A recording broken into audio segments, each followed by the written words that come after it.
Okay, is it? There it is. There's my sound. Okay, give me a second. Can anybody on YouTube hear me? Give me a second. Let me go back. We can hear you. Yeah. On YouTube, not here, right? YouTube, yeah. Okay, good, because I know they couldn't the first time. Okay, give me a minute. One of these days, I'm going to have somebody to help me do this. This is just too much, especially when I just wake up.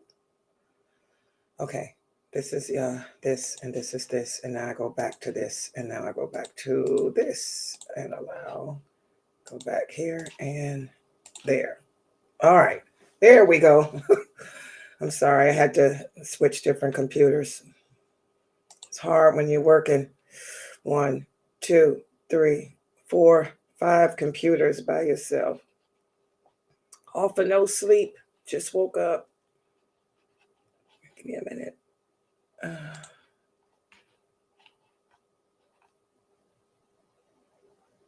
Is it this one, Layla? No, the other one. And I keep hitting the wrong background. There we go. All right, now we're ready. I'm gonna go jump right into the class. Wait, let me because we have a couple of things today. We have Dr. Jamali doing a special lecture on the Fatiha, how the secrets of the Fatiha. That's going to be after Isha for him, so it'll be after 7.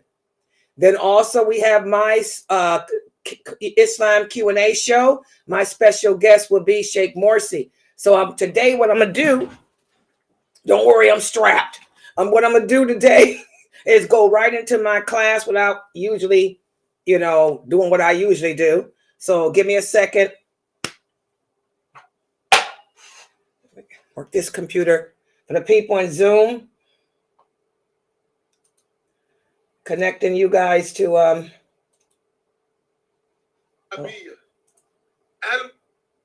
who is that? That's why I don't. This is YouTube. I'll connect y'all to YouTube today. Give me a second here. That's why I don't play it.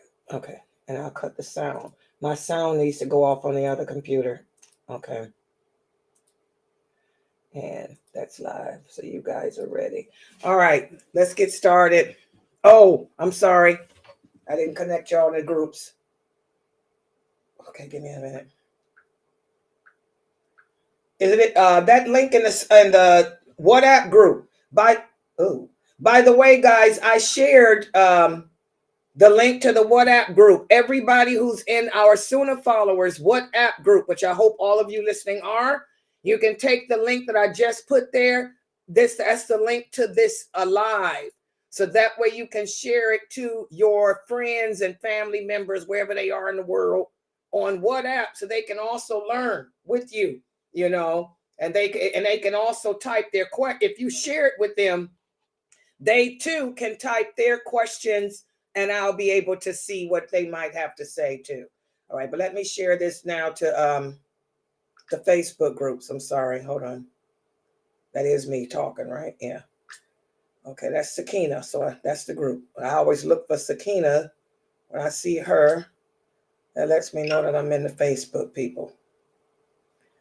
And where's the other group? Okay, now the polygamy, here I come.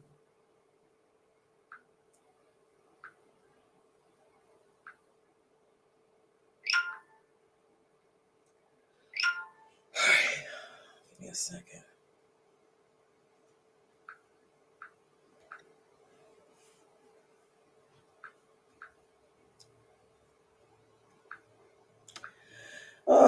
Comme ci, comme ça. Yeah, c'est dommage. Je sais, c'est dommage, je sais. Okay, maintenant, Inshallah, maintenant.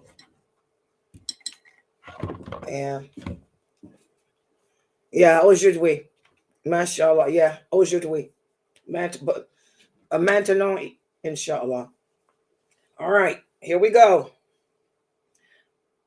Inna alhamdulillah, wa salat, wa salamallah, wa rasulullah. Welcome to our series of Aqidah entitled Diluting Wala wal Bara. And we've been speaking in detail based on the book written by Sheikh Kareem Abu Zaid about the fitra, the human fitra, and how its light can be easily diminished depending on our environment, depending on the people we are surrounded by, depending on whether or not we're seeking knowledge of Islam, and also whether or not we're strong enough to refute the whispers of our personal jinn. So that's what we've been speaking about for the past 2 weeks, the fitra of the human. And that fitra can be extinguished. It's lying in our heart right now. It was transferred from the soul to the heart when Allah, once you were in the womb of your mother. Today, we're going to speak about 2 other dangers of the fitra: heedlessness and forgetfulness. And let me put the PowerPoint up on the screen. And I want everyone to, as usual, screenshot everything, because this is a very complex topic. Most Muslims in the world don't understand the fitra. That's why y'all call yourselves reverts instead of converts. If you understood the fitra, you know that you are not a revert. You are a convert to this religion. But anyway, let me start off by sharing to the YouTube people. I mean, that's my Zoom room people. That's YouTube. I'm sharing you guys to YouTube. And for the rest of us, wrong thing. Let me hit this. Give me a second. I'm hitting this, and inshallah, my PowerPoint should appear on the, there it is, computer. Take it full screen. Take it here. Layla, you ready? Yeah, ready. And this is what we're going to be speaking about today. The fitra, that inner light that exists in our heart, that inner light that is always seeking the presence of Allah, because it's the only part of the soul that is good. That's why it's transferred to the heart when you were in your mom's womb. And it can't remember what went on when it was up there with Allah, kept in wherever Allah keeps the souls. All it knows is it's craving his presence. It believes in him and it's craving his presence. But there are certain things and actions that we indulge in as Muslims that go against the fitra and will damn us to the hellfire. And we're going to speak about, and these are pages 40 through 43. We're covering pages 40 through 39. 39, I mean 39, I got the wrong, it's 38, guys. Pages 38 through 43. I wrote 40 to 43. It's pages 38 through 43. The part that speaks about heedlessness. That's where we'll be starting today. Okay. All right. What is heedlessness? Heedlessness is also known in the Arabic world as the Arabic word or Arabic language as ghafla. Ghafla. And this occurs when we favor the life of this world over Allah. Whenever we love things here more than Allah, whenever we choose anything from this world over Allah, we lose connection with him. And remember, that's what the fitra is striving for, that to keep that connection with Allah. And whenever we lose that connection with Allah, that's when we end up giving into the evil of the soul, and we lose our common sense. We lose our moral judgment. And you see it like when Muslims argue. When you see people arguing over the religion, they start making silly comments. It's irrational comments, irrational thoughts. Well, arguing about this religion helps break the tie to Allah, because Allah hates that. You lose, your connection to Allah. So your common sense leaves you. You start saying things that don't make sense, and you lose your moral judgment to the point where you can even kill someone or hurt someone.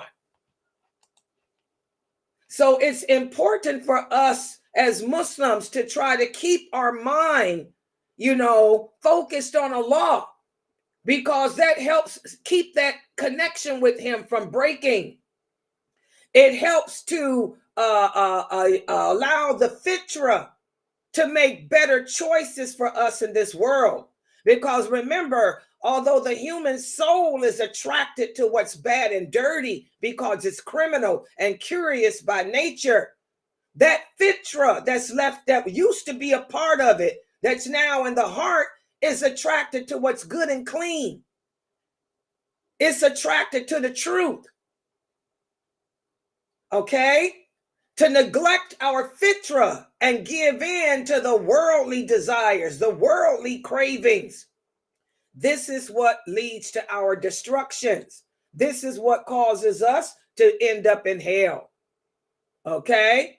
So that's what heedlessness, and take a screenshot of this page. Heedlessness, this happens when we choose this world over Allah. For example, you know that smoking marijuana is haram. You know that. We've told you that the Prophet said anything that intoxicates the brain is haram. He doesn't have to mention cocaine by name. Because cocaine is an intoxicant, so it's haram.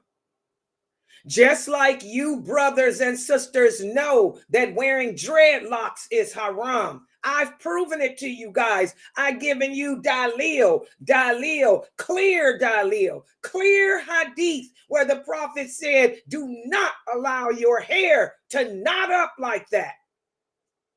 Anyone with hair has to comb through it. You're not combing through dreadlocks. You have to oil it, grease it, wash it, even though I've given you the evidence. And the Prophet said that that's how the jinn wear their hair. The Prophet said, be the opposite of the jinn. I've given you all those clear proofs. But you are still heedless. That means you're choosing your dreadlocks over Allah. That's heedlessness. It's when you know the truth. You know that something is wrong, but you're going to choose it over what Allah says. A lot of us Muslims today suffer with heedlessness. And this is why Allah has sent all the trials and tribulations upon us. Because whenever we deliberately, intentionally disobey Allah, He tells us there will always be chaos and consequences to pay. So we have to stop disregarding our fitra. We have to accept the things that we know are true, that we know are right, even if your evil soul is telling you to ignore it. Because it will cause you to spiral. It starts off with you wearing dreadlocks. Then you'll get lazy and won't want to take a bath, a ghusl. You got to be at work. You don't have time for a ghusl after having relations with your wife. So you say, okay, I'll take a ghusl when I get to work some type of way. So you leave without a ghusl. It all started with the dreadlocks. Because once we disregard our fitra, your jinn gets happy and he keeps whispering and keeps whispering. He becomes stronger and stronger against you. And remember, we talked about yesterday how the only Muslims that are protected from their jinn are those who truly believe in Allah and submit to Him. Okay? So, heedlessness. that stands in the way of our connecting to Allah.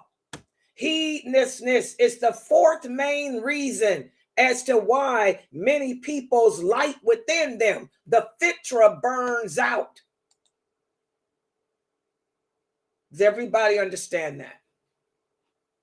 Screenshot this page now. Now let's go to the next one. I want y'all to focus on these words of Allah. Allah tells us in the interpretation of the meaning, and remember when your Lord brought forth from the children of Adam, from their loins, their seed, the offspring of Adam, and made them testify, saying, am I not your Lord? They said, yes, we testified. Here's that verse of the Quran again, where Allah is telling us that our souls were created right after he created Adam. Centuries, millions of years ago. My soul, your soul, we were created right after Adam. And Allah brought all our souls together on Mount Arafat and made us testify to La ilaha illallah.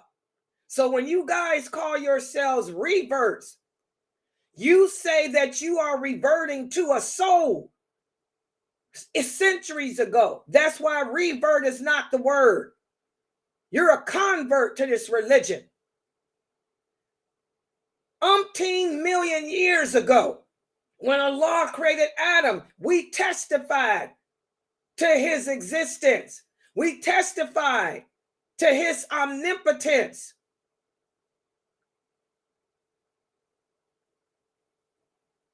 And we also accepted that free will.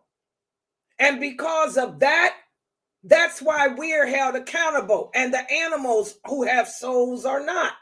And the birds are not. They didn't accept the free will. This verse here serves as a reminder that every human being ever created possesses that inner light of the fitra. The fitra is the knowledge that Allah is Allah. So all of us, we come into this world desiring, craving to submit to Allah. But our parents raise us otherwise.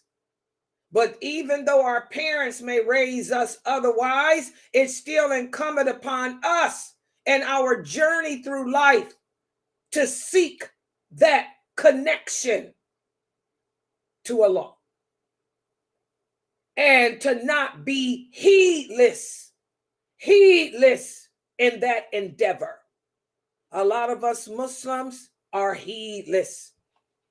Marijuana, dreadlocks, boyfriend and girlfriends on the internet, talking to the men and women on the internet, not getting married the way Allah commanded us, not having your father be the one to marry you, like Allah says. So we are heedless to our fitra.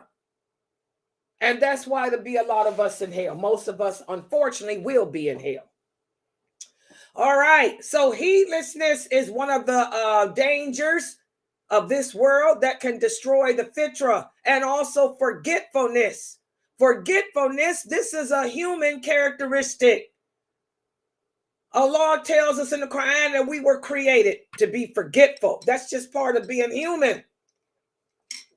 And it also poses a danger that can compromise our inner light, that fitra. Listen to this hadith. The Prophet sallallahu alaihi wasallam said, here's the hadith. When Allah created Adam, he wiped his back, and every person that he created from his offspring till the day of judgment fell out of his back. That's the soul. He placed a ray of light between the eyes of every one of those people. Then he showed them to Adam, and he said, oh Lord. Adam said, who are these people? And Allah said, they are your offspring. Adam saw one of those souls whose eyes amazed him because the light in that forehead burned so brightly. So he said, "Oh Allah, who is that?" And Allah said, "This is a man from your later generations, and he is of your offspring. He's called David." And Adam said, "Oh Allah, how long did you make him to live on earth?" Allah said, 60 years. Adam said, "Oh Allah, give him 40 years from me. Take 40 years of my life from me to add to him." And Allah did. So when the time came for Adam to die, the angel of death came to him. Adam said, "Wait a minute, it ain't time to go. I got 40 years left." The angel of death said, "Don't you remember? You gave 40 years of your life to your offspring, David." Adam said, "No, I didn't. I don't remember doing that." And that's why from that day forward, guys, we forget. We forget. So it's part of the human nature to forget. Adam forgot that he gave 40 years of his life to Dawood, Prophet David, alayhi salam. And so that's why we forget. Adam sinned, so his offspring sins. This hadith is the explanation of the verse that I just read to you, and also more. Like I tell you guys, you cannot teach yourself this religion. You cannot pick up hadith books and start reading and think you know what Allah is talking about. You have to learn from the people of knowledge, because one little hadith you read is probably part of a 15-page khutbah that the Prophet gave. The Prophet gave khutbahs every morning after Fajr. He'd sit there teaching his companions. You're only getting a sentence of a 50-page khutbah. Subhanallah. Learn from the people of knowledge. Don't sit there twisting these hadiths around trying to figure them out on your own. I didn't teach myself. I learned from two of the best scholars of hadith. Three. All my teachers were sheikhs, real scholars of the ulama. You've heard of every single one of them. They were famous. They were true ulama. And they were all scholars of hadith, Quran, and the Arabic language. So I didn't teach myself. What I'm teaching you is what I learned from the true scholars of this ulama. Okay? So don't do that, people. Stop taking these hadiths and changing the meaning, thinking you can understand what's going on. You have to learn from the people of knowledge, just like I did. And I'm still doing. Okay? So forgetfulness, this is a human characteristic that we all have within us, and it will always pose a danger to us. It can compromise our fitra. Okay? So we have to be careful to work on being more mindful of the things we do. Be mindful of the things we say. Don't speak like Adam did in haste. Adam was so attracted to the beauty of his offspring, David, that he spoke in haste, not knowing that the one thing that the human being does fear other than Allah is death. The human being doesn't want to die. It fears death. So when the time of death came, Adam forgot what he had did out of haste. So we learn from that lesson, guys, as the Prophet Muhammad sallallahu alaihi wasallam told the companions in this authentic hadith, which goes on. He told them, always think before you speak. Be mindful of what you say. Be more mindful of what you do, especially when you make commitments to others, especially when you promise others. This is also the time that the Prophet spoke about the importance of keeping our promises, keeping our words. Think before you speak. Remember, on the day of judgment, we will be held accountable for the promises we make, the responsibilities and commitments that we put ourselves in We're held accountable. Even our father Adam was. Adam, you said to give him 40 years. I did. I gave you what you wanted. Just because you forgot doesn't mean I'm going to take it back. You gave 40 years of your life to him because you were attracted to his beauty. So, it's done. So it is written, so it is done. So be mindful. Don't be so forgetful, guys. Don't make promises we can't keep. Don't make commitments we can't keep. Okay? So these are things that the Prophet Muhammad sallallahu alaihi wasallam taught us, in addition to what we've discussed the other days of what can diminish our fitra, heedlessness, and most of us suffer with that. We don't want to accept the truth, and we know the truth. We're going to still pick and choose. That's heedlessness. And then we forget. We have to do like the companions did. When the Prophet sallallahu alaihi wasallam explained these things to them, they made dua.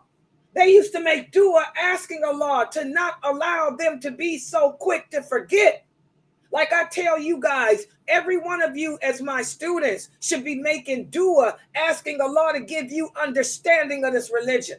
Because all of you are memorizing, but how many of you have understanding? You can't answer my questions correctly. You can't articulate. Make dua like the companions did. Ask Allah to give you the ability to understand this religion and act upon it well and articulate it to your children well. Okay? Take a screenshot of this. All right? Now, we get to the quiz. Like I told you, we get to the quiz. Here's the first question. How does a person who is heedless behave? What does it mean to be heedless? In other words, I'm asking you, what is a heedless person? Who can give me the answer? What is a heedless person? Come on, we got another class. What is a heedless person, guys? Come on, wake up. Let's hear it.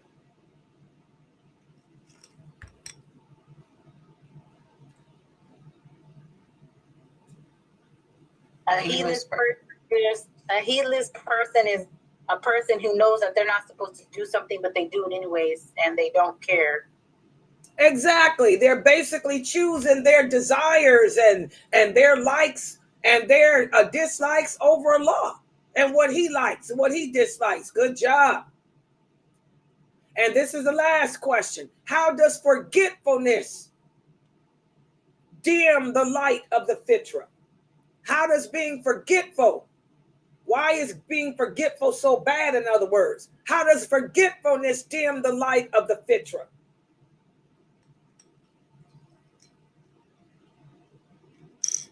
Come on, guys. I got to set up for Jamali.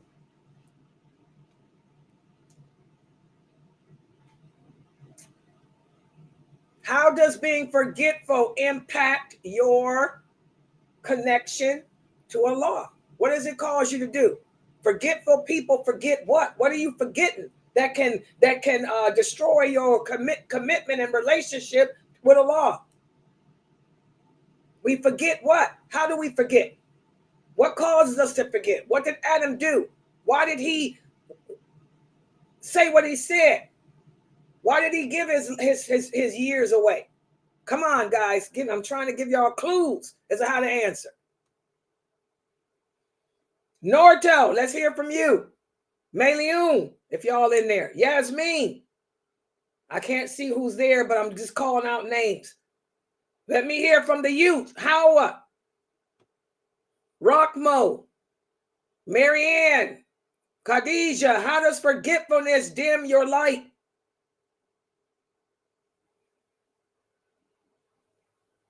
Anyone else? Geechee.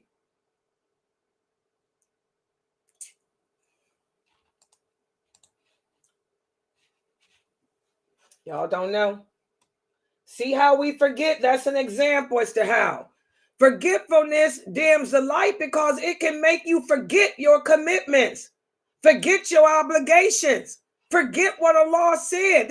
And these are the things that can save you from the hellfire.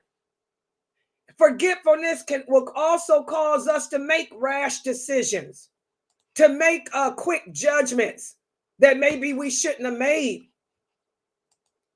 You know, we have to work on that, guys. Not being, first of all, think before we make commitments and volunteer and make, you know, promises that we may not be able to keep. Forgetfulness stands in the way of us making proper decisions. Forgetfulness leads to heedlessness. Forgetfulness leads to sin. Y'all need to make that dua, asking like the prophet taught the companions to make, asking Allah to keep me from forgetting, keep my mind fresh with remembrance. Yeah, okay. Any other questions? Yeah, brother HK, if you stick with me, there's a lot you don't know. I keep telling y'all, looks are deceiving. I'm old enough to be your grandmother, and I've been learning this ding since I was 6 years old. I learned from the best real scholars, and they weren't them people y'all listen to. I'm talking real ones that are dead. You'll learn a lot if you listen to me instead of trying to refute me. A lot of hadiths you ain't never heard of. Millions of hadiths you've never, ever, ever heard of. Yeah, let's see what answers we got here. By the way, brother Washim, we have good to see you. Make sure that you are here. We have the Islam Q&A show. My Q&A show is at 9 p.m. from 9 till 11. Brother Washim, if you're going to wear your thobes or your pants, they should come down to the top of your foot. To the top of your foot. They can't drag the ground. Because that's a sign of arrogance. They used to wear trains back in the 6th, 8th, 7th, 9th century because those long trains represented their wealth and stature. So as a man, don't wear your pants or your thobes dragging the ground. They can come to the top of your foot, yes. They can come to your ankle, yes. However you want, but just don't have them dragging the ground. Okay? All right. Let's see what else we had here. Good job, Isra. Good job, Sakina. Good job, Norto. Good job, Jamila. Good answers. Okay, guys, I'm going to log out and I'm going to log back in. I'm logging out just to break this stream from Jamali's. So y'all just wait. I'm coming back in 2 minutes. Subhanakallahumma wa bihamdika ashhadu an la ilaha illa anta astaghfiruka wa atubu ilayk. I'm logging out, but I'll be back on in about 2 minutes, inshallah. Let me just end this stream.